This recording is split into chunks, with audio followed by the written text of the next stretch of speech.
નમસ્કાર વિદ્યાર્થી મિત્રો, હું ભાવેશ વોરા. આજના વિડીયો લેક્ચરમાં આપ સૌનું હાર્દિક સ્વાગત કરું છું.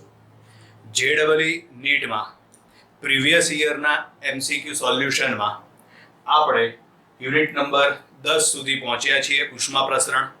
જેમાં પહેલો એમસીક્યુ છે સૂર્યનું તાપમાન હાલના તાપમાન કરતાં બમણું હોય તો પૃથ્વીને મળતી ઉર્જાનો સમય દર કેટલા ગણો થાય. તો આમાં આપણે સ્ટીફન બોલ્ટ્ઝમેનનો નિયમ લાગુ પાડી દઈએ. બહુ જ સહેલો દાખલો છે, આ બહુ જ સહેલો એમસીક્યુ છે. સ્ટીફન બોલ્ટ્ઝમેનના નિયમ અનુસાર E બરાબર ઉત્સર્જિત થતી વિકિરણ ઉર્જા E બરાબર સિગ્મા EA T⁴ ઇન્ટુ શું આવશે, સ્મોલ t. ક્લિયર? હવે આમાં આપણે શોધવાનું છે ઉર્જાનો સમય દર. સમય દર શોધવા માટે આ t ને છેદમાં લઈ જઈએ એટલે E/T બરાબર સિગ્મા EA T⁴. તો આના ઉપરથી આપણે કહી શકીએ કે E ચલે છે T⁴. બરાબર. હવે આ સમીકરણ ઉપરથી આપણને બે સમીકરણ મળે. પ્રારંભિક તાપમાન T લઈ લઈએ અને હવે અંતિમ તાપમાન આપણે લઈ લઈએ T'. તો અહીં આગળ ઉર્જાનો દર E' ચલે છે T⁴. હવે તમે બંનેનો ગુણોત્તર લઈ લો એટલે E'/E બરાબર આમાં આવશે T'/T. એની કેટલી ઘાત? 4 ઘાત. તાપમાન કેટલા ગણું કરવાનું છે? બમણું. એટલે T ના બદલે શું લખવાનું? T' ના બદલે શું લખવાનું? આપણે 2T. તેમાં TT ઉડાડી દો, 2 ની 4 ઘાત એટલે 16 આવશે. તો માટે અહીં આગળ E'/E બરાબર શું આવશે? 16. E ને સામે લઈ જાઓ એટલે E' બરાબર 16E આવશે. એટલે કે ઉત્સર્જિત થતી વિકિરણ ઉર્જાનો સમય દર કેટલા ગણો થશે? 16 ગણો. ઉત્સર્જિત થતી વિકિરણ ઉર્જાનો સમય દર અથવા તો પૃથ્વીને મળતી ઉર્જાનો સમય દર કેટલા ગણો થશે? 16 ગણો. ચલો આગળ છે એક પદાર્થનું તાપમાન 5 સેકન્ડમાં 50°C થી 48°C થાય છે. આ પદાર્થનું તાપમાન 40°C થી 39°C થવા માટે લાગતો સમય ખાલી જગ્યા પરિસરનું તાપમાન 30°C તથા ન્યૂટનના શીતનના નિયમનું પાલન થાય છે તેમ ધારી લો. એટલે કે ટૂંકમાં અહીં આગળ આપણે સૂત્ર કોનું લાગુ પાડવાનું થશે? ન્યૂટનના શીતનના નિયમનું. એના ઉપરથી સૂત્ર આવું છે ડેલ્ટા કેપિટલ T છેદમાં ડેલ્ટા સ્મોલ t બરાબર -K' T - Ts. બરાબર. આ સૂત્ર ઉપરથી આપણે બે પરિસ્થિતિ માટે અલગ અલગ સમીકરણ મેળવી લેવાના અને સાદુરૂપ આપો એટલે આપણને સમય મળી જશે. 40°C થી 39°C થવા માટે લાગતો સમય મળી જશે. બરાબર. ચલો સમીકરણ મેળવીએ. ડેલ્ટા T તો પ્રારંભમાં ડેલ્ટા T એટલે કેપિટલ T છે ને, એટલે તાપમાનનો તફાવત લેવાનો. તો 50 થી કેટલું થાય છે? 48. તો તાપમાનનો તફાવત કેટલો આવશે? -2 છેદમાં delta small t. Delta small t એટલે સમયનો તફાવત. તો સમયનો તફાવત આપણને આપ્યો છે 5 સેકન્ડ બરાબર -K'. ચલો આમાં t એટલે સરેરાશ તાપમાન. તો અહીં આગળ સરેરાશ તાપમાન એટલે જો 50°C અને 48°C એનું સરેરાશ તાપમાન. તો 50 + 48 ભાગ્યા 2 કરો એટલે અહીં આગળ જવાબ આવશે 49 -Ts. Ts એટલે પરિસરનું તાપમાન. તો પરિસરનું તાપમાન થશે 30°C. સામ સામે માઈનસ ઉડી જશે એટલે અહીં આગળ આવશે 2/5 બરાબર K'. 49 માંથી 30 બાદ કરો એટલે 19. એમનેમ રાખવા સમીકરણ નંબર 1. આવી જ રીતે જે બીજી પરિસ્થિતિ આપેલી છે એના ઉપરથી આપણને બીજું એક સમીકરણ મળશે. ચલો બીજી પરિસ્થિતિમાં તાપમાન 40 થી કેટલું થાય છે? 39. એટલે તાપમાનનો તફાવત ડેલ્ટા ટી બરાબર શું આવશે? -1. તે માટે લાગતો સમય એટલે ડેલ્ટા ટી આપણે શોધવાનું છે. બરાબર અહીં આગળ આવશે k ડેશ. હવે ટી એટલે સરેરાશ તાપમાન લેવાનું. કોનું સરેરાશ? 40 અને 39 નો. તો સરવાળો ભાગ્યા 2 કરો એટલે એમાં જવાબ આવે 39.5 માઈનસ ટીએસ એટલે પરિસરનું તાપમાન. તો પરિસરનું તાપમાન થશે 30. બરાબર. અહીંયા આગળ માઈનસ લખવાના રહી ગયા. સામ સામે માઈનસ ઉડાડી દો તમે એટલે આમાં 1 ડેલ્ટા ટી બરાબર k ડેશ બાદબાકી કરો એટલે આ આવે 9.5 સમીકરણ નંબર 2. હવે તમે સમીકરણ 1 અને 2 નો ગુણોત્તર લઈ લો. ગુણોત્તર લઈ લો એટલે જો આ k ડેશ ઉડી જાય. બરાબર છે. પછી આ પણ ઉડી જાય. 9.5 અને 19 બે વડે ભાગ ચાલે. બરાબર. એટલે હવે બાકી વધે ડેલ્ટા ટી ઈઝીલી આપણને મળી જાય. બરાબર. એટલે સમીકરણ 1 અને 2 નો ગુણોત્તર લઈને તમારે ડેલ્ટા ટી શોધી કાઢવાનું. બહુ સહેલી ગણતરી છે, જાતે કરી શકો છો તમે. કેલ્ક્યુલેટરનો ઉપયોગ નહીં કરવો પડે આમાં.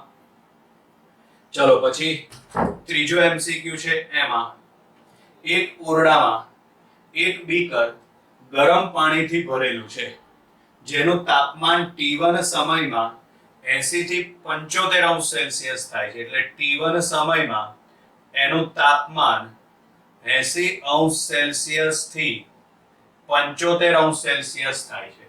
T2 સમયમાં 75 થી 70 અંશ સેલ્સિયસ થાય છે. એટલે આમાં T2 સમયમાં 75 અંશ સેલ્સિયસ થી 70 અંશ સેલ્સિયસ થાય છે અને T3 સમયમાં 70 થી 65 અંશ સેલ્સિયસ થાય. એટલે T3 સમયમાં 70 અંશ સેલ્સિયસ થી 65 અંશ સેલ્સિયસ થાય છે. તો T1, T2 અને T3 વચ્ચેનો સમય ખાલી જગ્યા. બરાબર છે. એટલે સોરી T1, T2 અને T3 વચ્ચેનો સંબંધ ખાલી જગ્યા. એમની વચ્ચેનો સંબંધ મેળવવા માટે એક વસ્તુ ધ્યાનમાં રાખવાની. જે પદાર્થ વધારે ગરમ હોય એ ઝડપથી ઠંડો પડે એટલે એના માટેનો સમય એને ઓછો લાગે. તો જો આ 80 થી 75, 75 થી 70, 70 થી 65 તો સૌથી વધારે ગરમ આ થયો. એટલે T1 સમય છે ને ઓછો લાગે. તાપમાનનો ગાળો બધા માટે સરખો છે, 5 અંશ સેલ્સિયસ. એટલે આ છે ને ઝડપથી ઠંડુ થાય. એટલે T1 સમય સૌથી ઓછો, T2 સમય એનાથી વધારે અને T3 સમય સૌથી વધારે. જે પદાર્થ જેટલો વધારે ગરમ હોય એટલો ઝડપથી ઠંડો થાય. ચલો પછી આગળ ચોથો એમસીક્યુ. એમાં 500 કેલ્વિન તાપમાને રહેલા સંપૂર્ણ કાળા પદાર્થમાંથી ઉત્સર્જિત ઉર્જાનો દર ખાલી જગ્યાના સમપ્રમાણમાં છે. બરાબર. તો આમાં સ્ટીફન બોલ્ટ્ઝમેનનો નિયમ લાગુ પાડી દઈએ. E બરાબર સૂત્ર શું આવશે? Sigma E T⁴ T. આપણે ઉત્સર્જિત ઉર્જાનો દર કીધું છે એના માટે T ને છેદમાં લઈ જાઓ તો માટે E/T બરાબર સિગ્મા E T⁴. તો આના ઉપરથી આપણે લખી શકીએ E/T ચલે છે T⁴, કારણ કે આ 3 તો અચળ. હવે T ની કિંમત મૂકી દો 500 કેલ્વિન. તો માટે E/T ચલે છે 500 ની કેટલી ઘાત આવશે? 4 ઘાત. આ આવી ગયો જવાબ. કારણ કે તમને પૂછ્યું છે ઉર્જાનો દર ખાલી જગ્યાના સમપ્રમાણમાં. તો કોના સમપ્રમાણમાં છે? 500 ની કેટલી ઘાત? 4 ઘાતના સમપ્રમાણમાં. બરાબર. અહીં આગળ યુનિટ નંબર 10 ના 1 થી 4 એમસીક્યુ પૂર્ણ કરીએ છીએ વિદ્યાર્થી મિત્રો. નમસ્કાર વિદ્યાર્થી મિત્રો. યુનિટ નંબર 10 ઉષ્મા પ્રસરણમાં 5મા નંબરનો એમસીક્યુ. સૂર્યમાંથી ઉત્સર્જન પામતી વિકિરણ ઉર્જા પૃથ્વીની સપાટી પર લંબ રૂપે 20 કિલો કેલરી પ્રતિ મીટર સ્ક્વેર ઇન્ટુ મિનિટના દરથી આપાત થાય છે. જો સૂર્યનું તાપમાન હાલના તાપમાન કરતા બમણું હોય તો પૃથ્વીની સપાટી પર લંબ રૂપે આપાત વિકિરણ ઊર્જાનો દર ખાલી જગ્યા. બરાબર. તો સ્ટીફન બોલ્ટ્ઝમેનના નિયમ અનુસાર આપાત થતી વિકિરણ ઊર્જાનો દર બરાબર E ચલે છે. તો આના ઉપરથી E ચલે છે T⁴ આવું આવશે. બરાબર. એટલે તાપમાનની કેટલી ઘાત થશે? 4 ઘાત. તો આના ઉપરથી હવે આપણે બે સમીકરણ મેળવી શકીએ. તો આના ઉપરથી હવે E' બરાબર T'/T એની કેટલી ઘાત આવશે? 4 ઘાત. તાપમાન કેટલા ગણું કરવાનું છે? 2 ગણું. તાપમાન 2 ગણું કરો એટલે 2T લખાય, એમાં TT ઉડાડી દો. તો માટે અહીંયા આગળ E' બરાબર આ 2T છેદમાં T એની કેટલી ઘાત આવશે? 4 ઘાત. આવડી ગઈ. 2 ની 4 ઘાત એટલે જવાબ શું આવશે? 16. E ને સામે લઈ જાઓ એટલે કે 16 ગણી ઊર્જા થઈ જાય. તો માટે E' બરાબર જવાબ આવશે 16E. બરાબર. E બરાબર શું આપેલું છે આપણને? 20. તો અહીંયા આગળ 16 ગુણ્યા 20 16 દુ 32 એટલે જવાબ આવશે 320 કિલો કેલરી પ્રતિ મીટર સ્ક્વેર ઇન્ટુ મિનિટ. આ એનો એકમ. ક્લિયર. પછી આગળ છે ઉષ્મા પ્રસરણની કઈ રીતમાં ગુરુત્વ ક્ષેત્રની હાજરી જરૂરી છે. તો સૌથી પહેલા તો આપણને એવી ખબર પડવી જોઈએ કે ઉષ્મા પ્રસરણ એના કેટલા પ્રકાર છે? ટોટલ 3. ઉષ્મા પ્રસરણ 3 રીતે થાય. ધ્યાન રાખજો.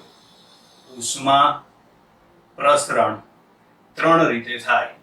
એમાં એક આવે ઉષ્મા વહન, પછી બીજું આવે ઉષ્મા નયન અને ત્રીજું આવે ઉષ્મા વિકિરણ. બરાબર. ઉષ્માનયનના પાછા 2 પ્રકાર છે. બરાબર. એમાં એક આવશે પ્રાકૃતિક ઉષ્માનયન અને બીજું આવશે પ્રેરિત ઉષ્માનયન. બરાબર. આ બધામાંથી ગુરુત્વ ક્ષેત્રની હાજરી આમાં જરૂરી છે. કારણ કે પ્રાકૃતિક ઉષ્માનયનના કારણે જ દરિયા કિનારાના વિસ્તારોમાં ઠંડા પવનોનું નિર્માણ થાય. કારણ કે ગરમ હવા ઉપર જાય, ઠંડી પડેલી હવા પાછી નીચે આવે. તેના માટે ગુરુત્વાકર્ષણની જરૂર પડે કે ના પડે? બરાબર. એટલે ઉષ્માનયન, પ્રાકૃતિક ઉષ્માનયનમાં ગુરુત્વ ક્ષેત્રની હાજરી જરૂરી છે. બાકી ગુરુત્વ ક્ષેત્રની હાજરી હોય કે ના હોય, ઉષ્માનું પ્રસરણ થાય છે. પછી આગળ છે એક સંપૂર્ણ કાળા પદાર્થમાંથી 2000 કેલ્વિન તાપમાને ઉત્સર્જાતા વિકિરણની તરંગ લંબાઈ λm છે. બરાબર. તો વિનનો સ્થળાંતરનો નિયમ આમાં લાગુ પાડી દો. તો અહીં આગળ આવશે λm * t બરાબર શું આવશે? અચળ. તો આવી જ રીતે બીજી વખતે λm' * t બરાબર અચળ. તો બંને સમીકરણને એકબીજા સાથે સરખાવી દો. λm' * t બરાબર λm * t. તો માટે λm' બરાબર અહીં આગળ આવશે λm t/t. ચલો λm એમના એમ t/t. તો એમાં t બરાબર તાપમાન તમે લખો 2000 કેલ્વિન છેદમાં t' એટલે તાપમાન તમે લખો 3000 કેલ્વિન. 3 0 ઉડી જાય એટલે 2/3 ઇન્ટુ આવશે λm. ક્લિયર. ચલો આગળ 8મો MCQ છે. એક નળાકારીય સળિયાના છેડાના તાપમાન T1 અને T2 છે, જ્યાં T1 ગ્રેટર ધેન T2 તથા ઉષ્મા વહનનો દર Q1 કેલરી પ્રતિ સેકન્ડ છે. જો તાપમાનો અચળ રાખીને ફક્ત સળિયાના રેખીય પરિમાણ બમણા કરવામાં આવે. ધ્યાન રાખજો, ફક્ત સળિયાના રેખીય પરિમાણ બમણા કરવા. રેખીય પરિમાણ બમણા કરો એટલે એનો મતલબ કે લંબાઈ અને સળિયાના આડછેદની ત્રિજ્યા આ બંને ડબલ થશે. બરાબર. કરવામાં આવે તો ઉષ્મા વહનનો દર Q2 બરાબર ખાલી જગ્યા. ચલો એના માટેનું સૂત્ર આપણે લખી નાખીએ. Q1 બરાબર સૂત્ર શું આવશે? KA. Q1 બરાબર સૂત્ર આવશે KA T1 T2 upon L. A ના બરાબર આપણે લખીએ પાઈ r સ્ક્વેર, એટલે અહીંયા આગળ આવશે Q1 બરાબર K, અહીંયા આગળ આપણે લખીએ પાઈ r સ્ક્વેર, આમાં આવશે T1 T2 upon L. ચલો હવે Q2 બરાબર પરિમાણ બમણા કરવાના ને, એટલે K, અહીંયા આગળ આવશે પાઈ, r ના બદલે શું લખવાનું? ડબલ કરો એટલે 2r, પણ એનો વર્ગ કરો એટલે અહીંયા આગળ આવશે 4r સ્ક્વેર, અહીંયા આગળ આવશે T1 T2, L ના બદલે શું આવશે? 2l. ચલો આ 4 અને આ 2 ઉડાડી દો એટલે અહીંયા આગળ આવશે 2, આ 2 ને આગળ મૂકી દઈએ તો અહીંયા આગળ Q2 બરાબર 2, અહીંયા આગળ લખાશે K પાઈ r સ્ક્વેર, આમાં આવશે T1 T2 upon L. તો ચલો આ જે પદ છે ને એના બરાબર Q1 લખી શકાય, તો માટે Q2 બરાબર આવશે 2Q1, એટલે કે ઉષ્મા વહનનો દર ડબલ થઈ જશે. ક્લિયર વિદ્યાર્થી મિત્રો? અહીં આગળ આમ આપણે યુનિટ નંબર 10 માં 8 MCQ પૂર્ણ કરીએ છીએ વિદ્યાર્થી મિત્રો. Bye bye.